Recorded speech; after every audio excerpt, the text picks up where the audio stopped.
దామోదర్ రెడ్డి గారికి, శ్రీనివాస్ నాయకత్వం, మల్లికార్జున ఖర్గే గారి నాయకత్వం. జై గుర్తుకే.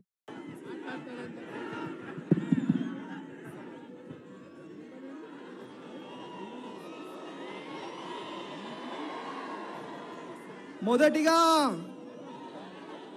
మా కాంగ్రెస్ పార్టీ ఎంపీ అభ్యర్థిని ఆశీర్వదించడానికి ప్రతి గ్రామం నుంచి వచ్చిన మీ అందరికీ కూడా పేరు పేరున నా హృదయపూర్వక నమస్కారాలు, అభినందనలు, ధన్యవాదాలు తెలియజేసుకుంటా ఉన్నా.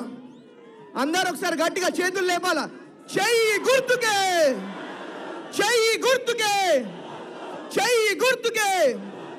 రేవంత్ అన్న గారి నాయకత్వం, రేవంత్ అన్న గారి నాయకత్వం, రేవంత్ అన్న గారి నాయకత్వం, రాహుల్ గాంధీ గారి నాయకత్వం, రాహుల్ గాంధీ గారి నాయకత్వం, సోనియా గాంధీ గారి నాయకత్వం, మల్లికార్జున ఖర్గే గారి నాయకత్వం.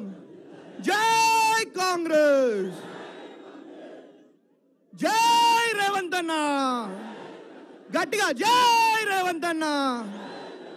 మరి ఇంకా మంత్రులు, ముఖ్య నాయకులు ఉన్నారు కాబట్టి నేను ఎక్కువ మాట్లాడతలేను. మైక్ వాళ్ళకి ఇస్తా. మళ్ళీ నెక్స్ట్ టైం వచ్చినప్పుడు మీ గ్రామంకి వచ్చి మాట్లాడతాను తెలియజేసుకుంటూ జై కాంగ్రెస్. ఇప్పుడు కొండ సురేఖ గారు మాట్లాడతారు. అందరికీ నమస్కారం. ఈరోజు మెదక్ పార్లమెంటు అభ్యర్థిగా నీలం మధు గారు